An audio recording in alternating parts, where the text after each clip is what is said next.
തുടർച്ചയായി 3 വർഷം ഇന്ത്യയിൽ ഏറ്റവുമധികം സൗജന്യ ചികിത്സ നൽകുന്ന സംസ്ഥാനമാണ് കേരളമെന്ന് ആരോഗ്യവകുപ്പ് മന്ത്രി വീണ ജോർജ്. പരമാവധി പേർക്ക് സൗജന്യ ആരോഗ്യ പരിരക്ഷ ഉറപ്പാക്കുകയാണ് ലക്ഷ്യമെന്നും ഈ സർക്കാരിന്റെ ആരംഭത്തിൽ 2.5 ലക്ഷം ആളുകൾക്കാണ് പ്രതിവർഷം സൗജന്യ ചികിത്സ നൽകിയതെങ്കിൽ 2024 6.5 ലക്ഷം പേർക്ക് സൗജന്യ ചികിത്സ നൽകിയതായും മന്ത്രി കൂട്ടിച്ചേർത്തു.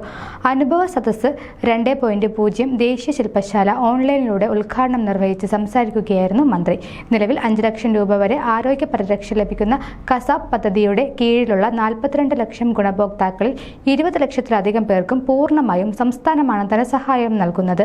വിവിധ സൗജന്യ ചികിത്സകൾക്കായി പ്രതിവർഷം 1600 കോടി രൂപയാണ് സർക്കാർ ചിലവഴിക്കുന്നത്.